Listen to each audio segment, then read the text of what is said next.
Nous allons présenter dans cette vidéo les éléments de correction pour les sujets de l'ENM en droit public, deux questions dites questions écrites, l'administration et la laïcité sur 10 points, et puis dans quelle mesure l'urgence peut-elle restreindre les libertés publiques. Je suis Grégory Portet, je suis enseignant en droit public à l'ISP, et je voudrais présenter ici les éléments de réflexion sur ces deux questions écrites. La première question écrite, l'administration et la laïcité. D'abord, il y a lieu de revenir sur le format de sujet, l'administration et la laïcité. C'est un format de sujet qui invite à réfléchir à la relation. Quelle relation, réciproque d'ailleurs, nourrissent l'administration et la laïcité. Alors, dans l'introduction, sans grande surprise, il fallait commencer par cette introduction en forme d'entonnoir, et dans cette introduction en forme d'entonnoir, eh bien, on allait essayer de retracer l'histoire de cette laïcité. C'est pas la laïcité de manière générale que l'on va évoquer ici, c'est bien la laïcité de la République. Alors, ici, dans cette introduction, en fonction de la richesse de chacun, on pouvait soit commencer la laïcité avec vraiment le moment de laïcité, la loi du 9 décembre 1905, et puis ensuite enchaîner avec la première constitutionnalisation de ce principe en 1946, puis une réaffirmation constitutionnelle sous la Ve République avec l'article 1er de la Constitution. Ou alors, on pouvait, dans cette introduction, avoir une histoire plus longue de la laïcité. Vous savez, un certain nombre de philosophes d'ailleurs veulent voir que la laïcité aurait, paraît-il, 2000 ans, et revenir sur une histoire beaucoup plus longue avec l'Ancien Régime, et même peut-être au-delà, sous le Moyen Âge, etc. Je dirais, la question, elle est une question de timing. Mais ce qu'il y a de sûr, c'est qu'il y avait des moments cruciaux à ne pas rater. Commencer par dire que cette laïcité, bien sûr, eh bien, elle naît en 1905, elle est constitutionnalisée en 46 et en 58. Et puis, insister peut-être dans cette introduction sur le fait que le principe de laïcité de la République, il a plus de 100 ans. Et d'ailleurs, il y a un rapport du Conseil d'État qui est intitulé « Un siècle de laïcité ». Cette observation-là peut se faire aussi dans le cadre d'une réflexion sur la reprise en main, qui est d'ailleurs actée aujourd'hui, de l'Observatoire de la laïcité. Observatoire de la laïcité qui était un petit peu hors hiérarchie, qui désormais est installé place Beauvau, c'est quand même symbolique. Alors ça s'inscrit dans le cadre de la réaffirmation de la reconquête républicaine, et qui dépend directement du ministre de l'Intérieur d'ailleurs et du Premier ministre. Même si les autres services sont appelés à y collaborer, au premier rang desquels, bien sûr, l'éducation nationale, mais également les services fiscaux, qui peuvent ici œuvrer en commun pour s'assurer, c'est un des engagements des politiques contemporaines, que les subventions publiques ne bénéficient pas à des organismes religieux, directement ou indirectement, sous couvert d'associations. Donc, l'introduction pouvait se faire sous un angle historique, ou elle pouvait se faire sous un angle, je dirais, institutionnel de que devient l'Observatoire de la laïcité. Et puis, ensuite, il fallait revenir sur ce qu'est cette administration. Alors, le mot administration avec un A majuscule fait référence aux personnes publiques. Le mot administration avec un A minuscule fait référence finalement à cette transformation qui nous caractérisent dans l'administration. Jadis, l'administration était composée exclusivement de personnes publiques. Aujourd'hui, nous avons des personnes privées qui se voient investies d'une mission de service public, qui sont associées au service public. C'est l'hypothèse de ces grands services publics que l'on va retrouver, qu'il s'agisse de la SNCF par exemple, de la RATP, mais également de tous ces concessionnaires qui interviennent sur des marchés qui sont d'importance nationale, qu'il s'agisse de Veolia dans le traitement des déchets, de EDF dans le traitement de l'électricité, etc. Alors, une fois ceci présenté, il fallait analyser le sujet, et finalement, la présence du « et » révélait tout simplement la nécessité de procéder à l'analyse de ces relations. Et ces relations, finalement, sont complexes, parce que on peut dire que, sous un angle historique, la laïcité a visé à neutraliser, c'est-à-dire à imposer le principe de neutralité à l'administration. Sous des angles extrêmement marquants, hein. On se souvient qu'au début de la Troisième République, lorsqu'on ouvrait les travaux au Parlement, un prêtre venait et bénissait l'Assemblée. On n'était pas ici dans l'administration, on était dans le pouvoir législatif, mais il en est allé de même dans l'administration civile. Alors une fois ceci présenté, moi je crois que sur ces questions écrites, il est intéressant d'avoir une démarche autour de 2 points, et on le voit bien d'ailleurs dans l'analyse des meilleures copies. Les sous-parties ne sont pas nécessairement indispensables, il n'est pas indispensable qu'elles soient marquées, mais en revanche, les parties doivent être apparentes. L'administration et la laïcité, c'est d'abord des agents qui sont limités dans leurs expressions religieuses pour les strictes nécessités des fonctions. Il s'agit de concilier finalement du côté des agents, la liberté de croyance et la laïcité de l'administration. Ça signifie quoi ? Pour la croyance religieuse, comme d'ailleurs pour toutes les autres croyances, l'agent ne peut pas, dans l'exercice de ses fonctions, extérioriser, exprimer, de quelque manière que ce soit, ses convictions religieuses. L'agent est donc tenu à un devoir de neutralité qui trouve à s'appliquer exclusivement, en principe, dans l'exercice de ses fonctions. L'agent qui viendrait à extérioriser ses convictions religieuses dans l'exercice de ses fonctions commet une faute disciplinaire qui peut le conduire à la radiation des cadres. Donc, le premier axe, c'est ça, c'est d'être clair. C'est la jurisprudence, l'avis contentieux de 2000, Demoiselle Marteau. Les agents de l'administration ne le peuvent pas. Ça vaut pour tous les agents de l'administration.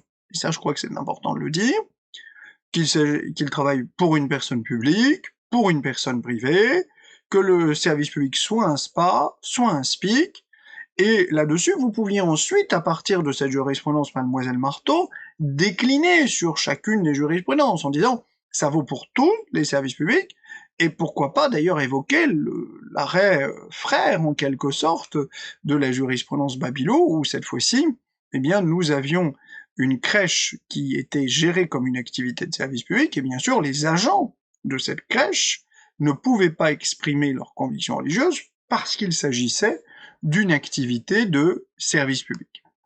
Donc, on voit ici, pour moi, que le premier axe, c'est bien de dire que les agents ne peuvent pas, dans l'exercice de leurs fonctions, exprimer leurs convictions religieuses dès lors qu'ils travaillent pour un service public, quel qu'il soit.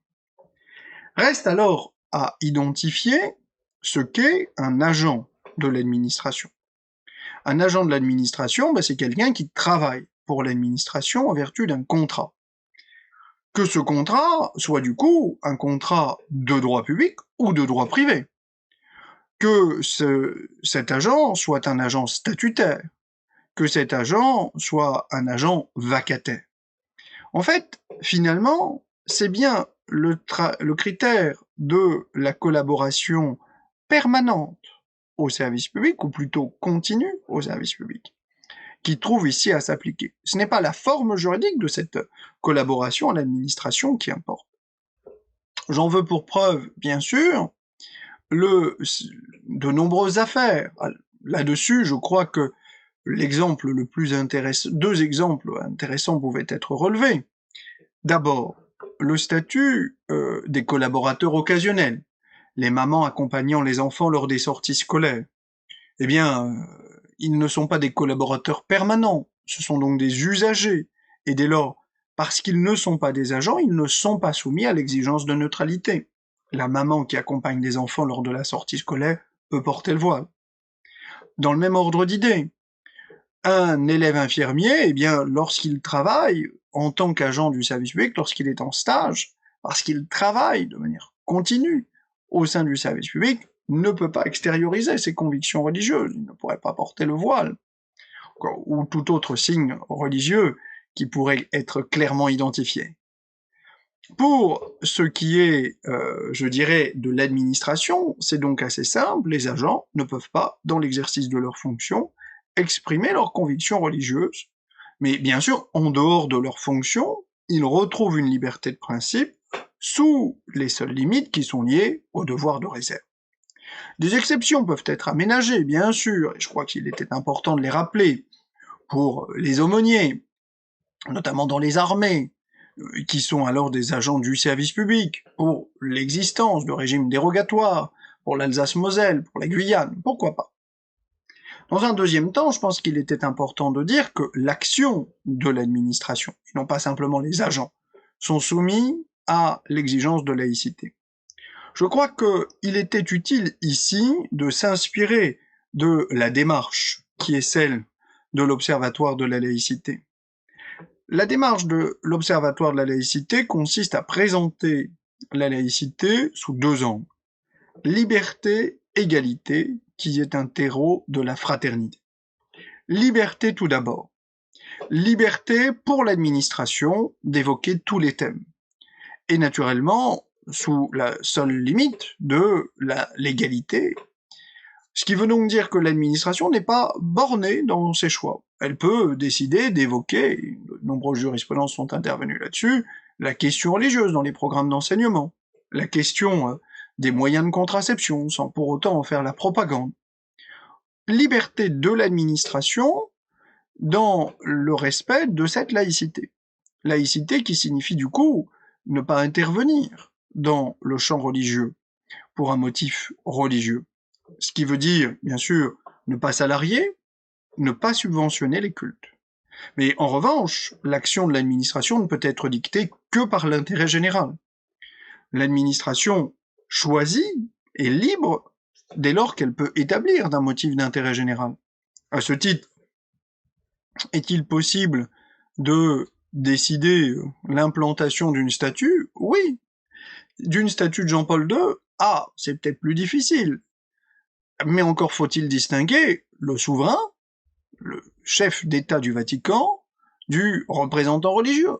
Et il faudra alors, dans un jugement de Salomon bien connu, regarder si la statue comporterait une expression religieuse excessive.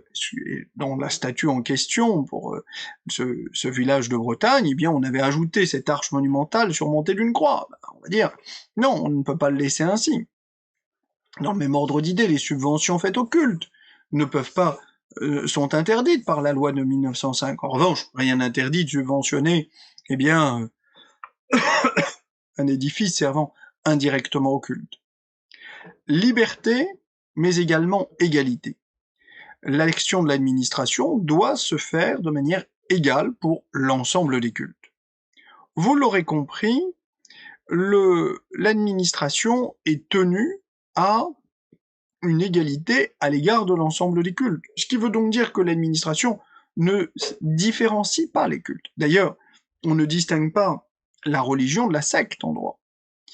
Il existe bien une mission interministérielle de vigilance et de lutte contre les dérives sectaires, la fameuse Miviludes, qui elle-même a changé de rattachement administratif. Mais ce rattachement de cette Miviludes désormais au ministère, à un nouveau ministère, etc., au lieu d'être attaché directement au cabinet du Premier ministre, et même les rapports qui sont faits n'ont pas d'effet juridique direct.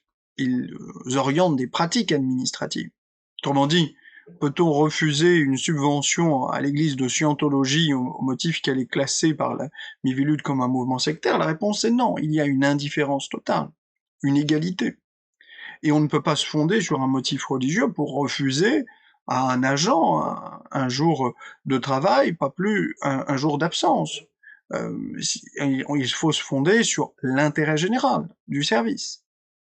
Vous le voyez, l'administration et la laïcité, c'était une question complexe, dans laquelle je vous proposais d'entrer sur une démarche visant à distinguer, d'une part, les agents, d'autre part, les actions.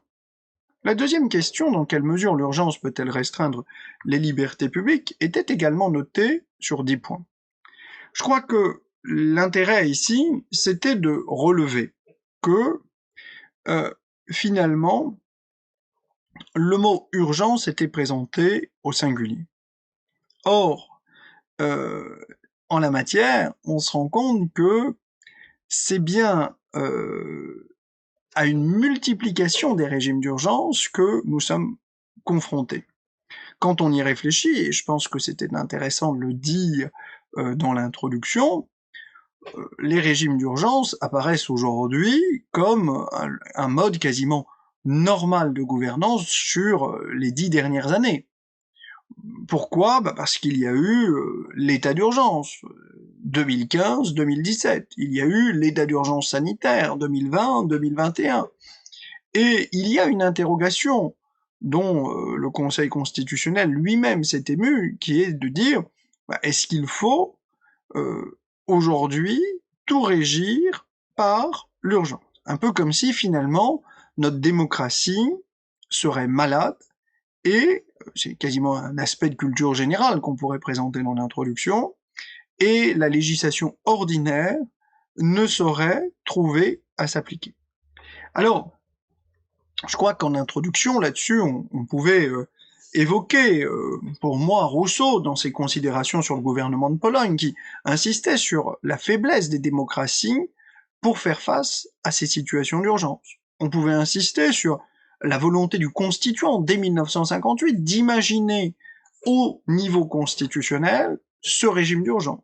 On pouvait imaginer et rappeler que suite aux attentats de 2015, on avait imaginé un temps de constitutionnaliser le régime de l'état d'urgence issu de la loi du 3 avril 1955. Il fallait imaginer, enfin, de revenir, à mon avis, rapidement, sur la naissance d'un nouveau régime d'urgence qui est celui de l'état d'urgence sanitaire. Mais il était aussi important, dans l'analyse du sujet, d'insister sur le fait que le mot employé dans l'intitulé, c'était pas dans quelle mesure les régimes d'urgence peuvent-ils restreindre les libertés publiques. C'était bien la question dans quelle mesure l'urgence peut-elle restreindre les libertés publiques. Alors, l'urgence dans l'action, bien sûr, l'urgence dans la protection juridictionnelle. Et puis, enfin, l'emploi du mot « les libertés publiques ». Les libertés publiques, c'est intéressant parce que ce n'est pas les libertés fondamentales. Les libertés publiques, ce sont celles qui ont un niveau législatif. Les libertés fondamentales, ce sont celles qui ont un niveau supérieur. Ça, c'était assez intéressant parce que ça amenait à s'interroger. Qu'est-ce que l'on veut mettre derrière cet objet? Alors, je crois que la formulation, dans quelle mesure, devait forcément amener une réponse un peu modérée. Ayant été un peu long sur la première partie, j'essaierai d'être plus bref en disant, dans une première partie, oui, bien sûr, l'urgence a conduit à la consécration de régimes d'urgence qui, en soi, constituent des dérogations transitoires au régime ordinaire de protection des libertés, et plus précisément, à un renforcement des pouvoirs de la police administrative. Et ça, je crois que c'est assez important à mettre en avant, et il fallait avoir une démarche comparatiste. Ça veut dire, finalement, dire, il y a les régimes, je dirais, d'état d'urgence, loi de 55, loi de 2020, qui renforce la police administrative avec ce paradoxe. Il y a plus de garanties dans la loi de 2020 pour le déclenchement, le contrôle, etc. Mais de l'autre côté, il y a des atteintes plus nombreuses aux libertés, puisque, alors que dans la loi de 55, les mesures qui sont susceptibles d'être prises sont quand même limitées, elles sont très graves, bien sûr, assignation à résidence, perquisition administrative, elles sont fermeture d'établissement, etc., bien sûr, mais comparé à celle de 2020, c'est pas grand-chose. Celle de 2020, c'est tous les citoyens, fixation des prix, fermeture administrative, assignation, etc. Bref, vous le voyez, limitation dans la liberté d'aller et venir, considérable. Toutes les libertés sont prises en compte. L'urgence aussi peut justifier des régimes d'exception, qui, cette fois-ci, sont sans commune mesure.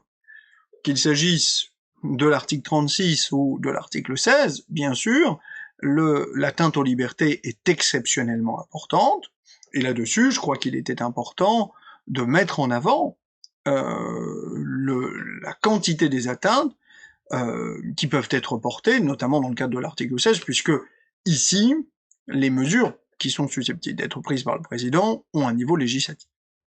Dans un deuxième temps, je crois qu'il fallait essayer de relativiser. Relativiser en mettant en avant un double contrôle. Un contrôle parlementaire et juridictionnel, pour moi. Un contrôle parlementaire, sans doute pas toujours bien compris, mais utile, nécessaire, permettant de se prononcer sur le maintien de cet état d'urgence. Ce ne sont pas eux qui le décident, mais ce sont eux qui prorogent. Sur, au travers des commissions, le bien fondé des mesures. Et également les passerelles qui peuvent exister vers le juge. Enfin, l'importance du juge pour vérifier la restriction aux libertés. Insister ici sur le partage des compétences et la compétence résiduelle du juge judiciaire, puisqu'il est limité aux atteintes à la sûreté, finalement. Insister sur l'importance du juge administratif, qui, au travers notamment de ces référés de l'urgence, et je pense bien sûr au référé liberté en premier lieu, va pouvoir proposer ici un mécanisme efficace de protection des libertés. Au travers de tout ceci, on essayait de démontrer que, effectivement, l'urgence pouvait restreindre les libertés, même si des garde-fous, avec des mécanismes plus ou moins appropriés, avaient pu être constitués. Bon courage à vous.